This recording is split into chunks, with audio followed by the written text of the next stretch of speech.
La fenomenología, del griego antiguo, aparición, fenómeno, y, estudio, tratado, es el estudio filosófico del mundo en tanto se manifiesta directamente en la conciencia. El estudio de las estructuras de la experiencia humana. Aunque es una empresa completamente empírica, en la tradición de Locke, Hume y Kant, se distingue de la ciencia por no intentar explicar los fenómenos en términos de objetos externos al sujeto, no humano, sino que se limita a describirlos y entenderlos en sus propios términos. La fenomenología es un amplio movimiento filosófico fundado en los primeros años del siglo XX por Edmund Husserl y luego fue ampliado por un círculo de sus seguidores en las universidades de Gotinga y Múnich en Alemania. Esta filosofía se extendió luego a Francia, Estados Unidos y otros lugares, a menudo en contextos muy alejados de los primeros trabajos de Husserl. Aunque la fenomenología no es un movimiento unitario, todos los fenomenólogos comparten la búsqueda de un conocimiento que apela exclusivamente a la experiencia evidente, carente de hipotetización y modelos conceptuales del mundo. Esto se ve reflejado en el lema de Franz Brentano a las cosas mismas. Donde por cosas se entienden los objetos mentales. Aunque el término fenomenología fue usado muchas veces en la historia de la filosofía antes de Edmund Husserl, 1859-1938, el uso moderno de la palabra está ligado explícitamente al método y proyecto filosófico que éste denominó fenomenología trascendental. El uso posterior del término está basado principalmente en la fenomenología de Husserl relacionado críticamente con ella. La fenomenología se contrapone al fenomenalismo, que reduce los estados mentales y los objetos físicos a complejos de sensaciones, y al psicologismo, que trata las verdades lógicas o los principios epistemológicos como productos de la psicología humana. 4. En particular, la fenomenología trascendental, tal como fue esbozada por Edmund Husserl, pretende llegar a una comprensión objetiva del mundo a través del descubrimiento de estructuras lógicas universales en la experiencia subjetiva humana. 5. Existen importantes diferencias en la forma en que las distintas ramas de la fenomenología abordan la subjetividad.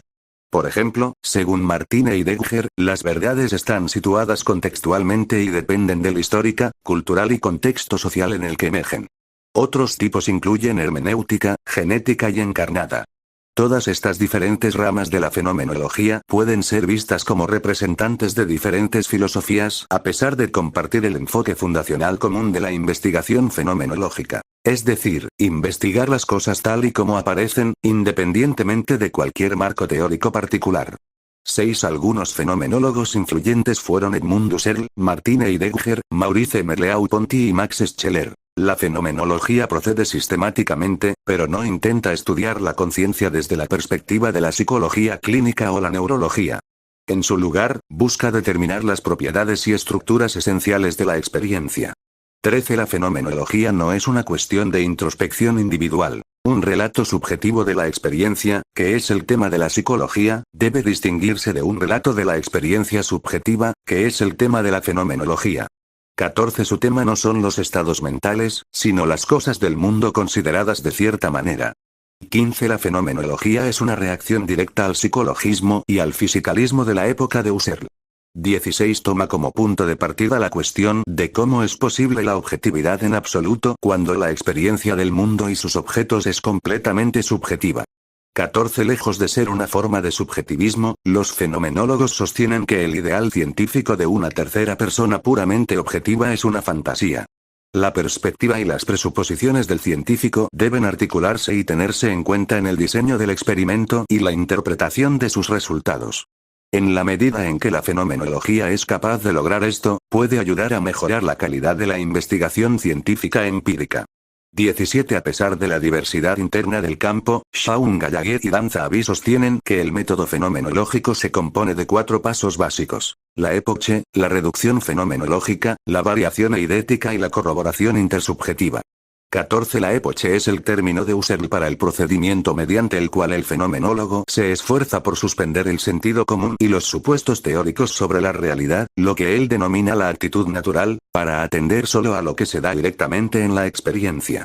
No se trata de un movimiento escéptico. La realidad nunca está en duda. El propósito es verla más de cerca, tal y como es en realidad. 14. La idea subyacente es que los objetos son experimentados y revelados de la forma en que son, gracias a la forma en que está estructurada la conciencia. 14. La reducción fenomenológica está estrechamente vinculada a la epoche. El objetivo de la reducción es analizar las correlaciones entre lo que se da en la experiencia y las estructuras específicas de la subjetividad que conforman y posibilitan esa dación. Esto conduce de vuelta al latín, reducere, al mundo. 14. La variación eidética es el proceso de despojarse imaginativamente de las propiedades de las cosas para determinar qué es lo esencial en ellas, es decir, cuáles son las características sin las cuales una cosa no sería lo que es. Eidos es la palabra griega de Platón para la esencia de una cosa.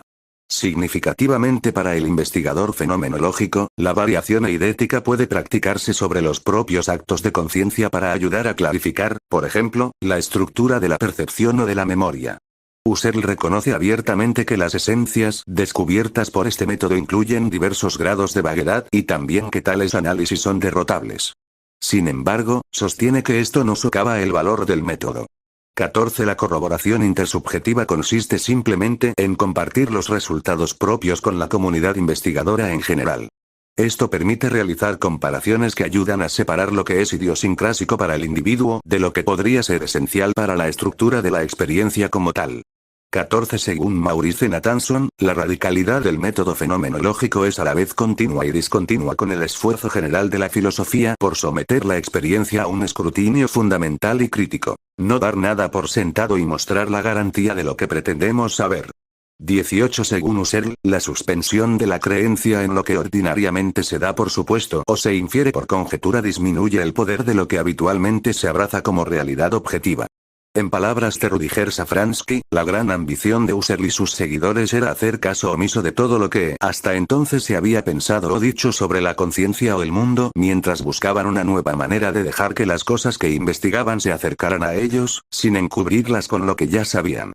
19. A continuación se presenta una lista cronológica de pensadores importantes en el desarrollo de la fenomenología, con comentarios breves sobre sus contribuciones. Friedrich Christoph Oettinger, 1702-1782. Dietista alemán, usó el término en el estudio del sistema divino de relaciones. David Hume, 1711-1776. Filósofo empirista escocés, considerado escéptico. Aunque esta conexión es algo tendenciosa, Hume, en su tratado sobre la naturaleza humana, parece tomar un enfoque fenomenológico o psicológico al describir el proceso de razonamiento de la causalidad en términos psicológicos. Esta es también la inspiración para la distinción kantiana entre la realidad nouménica y la fenoménica. Johann Heinrich Lambert, 1728-1777. Matemático, físico y filósofo de la teoría de las apariencias, que son la base del conocimiento empírico. Immanuel Kant, 1724-1804. En la crítica de la razón pura, diferenció entre objetos como fenómenos, que son los objetos formados y asimilados por la sensibilidad humana y el entendimiento, de los objetos como cosas en sí o noúmenos, que no se nos aparecen en el espacio y el tiempo y sobre los que no podemos hacer juicios legítimos. Georg Wilhelm Friedrich Hegel, 1770-1831. Cuestionó la doctrina de Kant de la cosa en sí que no se puede conocer, y declaró que al conocer los fenómenos más plenamente, podemos llegar gradualmente a una conciencia de la verdad absoluta y espiritual de la divinidad. La fenomenología del espíritu de Hegel, publicada en 1807, provocó numerosas opiniones encontradas, incluyendo los trabajos existencialistas de Soren Kierkegaard, Martin Heidegger y Jean-Paul Sartre, así como el trabajo materialista de Marx y sus muchos seguidores. Franz Brentano, 1838-1917. Con su psicología descriptiva fue un precursor de la fenomenología. Tuvo a Edmund Husserl como discípulo e influyó en su visión de la intencionalidad, que, sin embargo, difiere de la suya en puntos importantes. También fue maestro de Sigmund Freud. Eugenio María de Hostos, 1839-1903. Utilizó el método fenomenológico indirectamente en su tratado de moral. Carl Stumpf, 1848-1936. Lo usó para referirse a una ontología del contenido sensorial. Edmund Husserl, 1859-1938. Es conocido como el padre de la fenomenología. Concibió a la fenomenología como un proyecto colectivo en el que se cumpliría el ideal de hacer de la filosofía una ciencia rigurosa y radicalmente crítica respecto de sus propios fundamentos. Husserl desarrolla la idea de intencionalidad de la conciencia, según la cual conciencia es siempre conciencia de algo, es decir, se refiere siempre a un objeto. En la concepción de Husserl, la fenomenología es una ciencia de esencias sobre la conciencia y los objetos intencionales a los que ésta se refiere. Max Scheler, 1874-1928, desarrolló aún más el método fenomenológico de Edmund Husserl y lo extendió para incluir una reducción del método científico. Ernst Cassirer, 1874-1945. Desde la superación del kantismo, reinterpreta la necesidad de la dimensión trascendental de los conceptos mediante el nuevo concepto de función. Estudia asimismo la dimensión humana como animal simbólico y de lenguajes que se formalizan en tres sistemas simbólicos, cada uno según una función. El sistema de los mitos como función expresiva, el sistema del lenguaje común que responde a una función intuitiva, y el sistema de las ciencias que responde a una función representativa y significativa. El conocimiento del mundo se interpreta así en una dimensión cultural y social. Gaston Bachelard, 1884-1962, epistemólogo, eminente literato y psicólogo francés, elaboró una fenomenología de la imaginación material y redefinió el concepto de símbolo en la fenomenología de las religiones. Sin embargo, su fenomenología tiene mayor influencia del vitalismo francés, que de los estudios de Husserl. Dietrich von Hildebrand, 1889-1977. Alemán, discípulo de Husserl y Scheler. Su ética utiliza la respuesta al valor, basada en Scheler, pero distanciándose de él en aspectos importantes.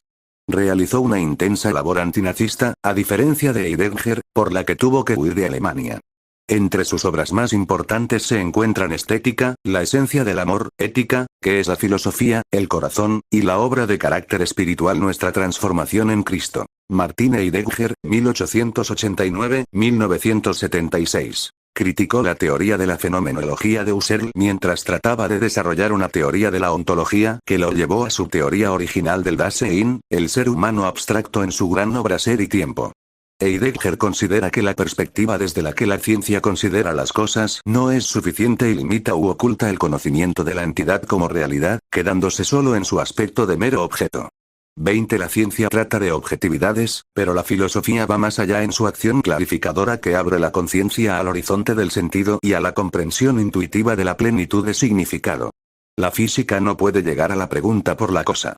21-22. Esto nos lleva a una distinción entre comprensión intuitiva y comprensión teórica, mostrando que cuando queremos comprender la realidad plena de significado partimos necesariamente de lo que es por sí mismo natural y anterior al propio significado.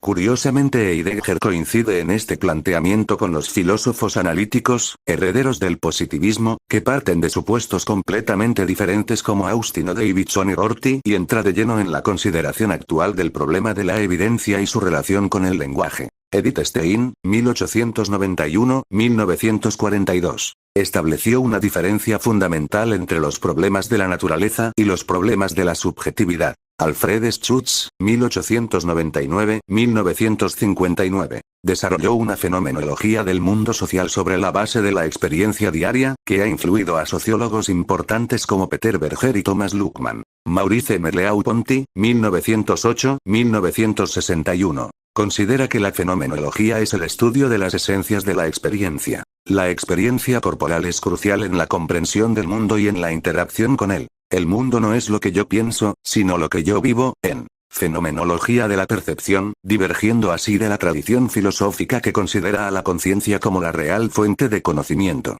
Merleau-Ponty se basó en los resultados de laboratorio de psicología y en trabajos con pacientes con diversas alteraciones, como el caso del miembro fantasma de los amputados, o la anosognosia y la apraxia. La primacía de la encarnación o incorporación lo alejó de la fenomenología hacia lo que él llamaría ontología indirecta o ontología indirecte, porque es una ontología que solo resulta de la fenomenología corporal, o también la ontología de la carne del mundo la chair du monde, como aparece en su obra final e incompleta, Le visible et l'invisible, y en su último ensayo publicado en vida, L'Oeil et l'esprit Jean-Paul Sartre, 1905-1980. Empleó el método fenomenológico de Edmund Husserl, que había estudiado en Berlín, para desarrollar su célebre obra El ser y la nada que explicó en una ontología existencialista atea.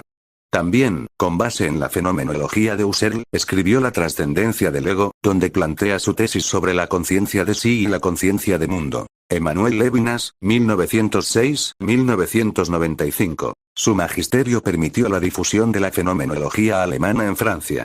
A la manera de Paul Ricoeur y Jules Lassalle, Levinas consagró su vida y su obra a la reconstrucción del pensamiento ético después de la Segunda Guerra Mundial, que pasó confinado en un campo de concentración alemán y en la que casi toda su familia fue asesinada. Dedicó una parte importante de su obra a atacar a su antiguo maestro Heidegger, cuya ontología asoció con la voluntad de poder, el ateísmo y el egoísmo. Levinas concluye que lo existente, que da sentido a los entes en el mundo, produce una impersonalidad árida, neutra y sutil, que solo podría ser superada en el ser para el otro, como momento ético de respeto a la alteridad. 23 Francisco Varela, 1946-2001. Biólogo y filósofo chileno, que planteó las bases de estudio de la fenomenología experimental a través de la neurociencia. Jean-Luc Marion, 1946. Se encuentra entre los filósofos vivos de más renombre en el mundo. Se caracteriza por aunar el pensamiento filosófico con la fenomenología y entre sus ideas más importantes cabe destacar el don, el amor y la intencionalidad.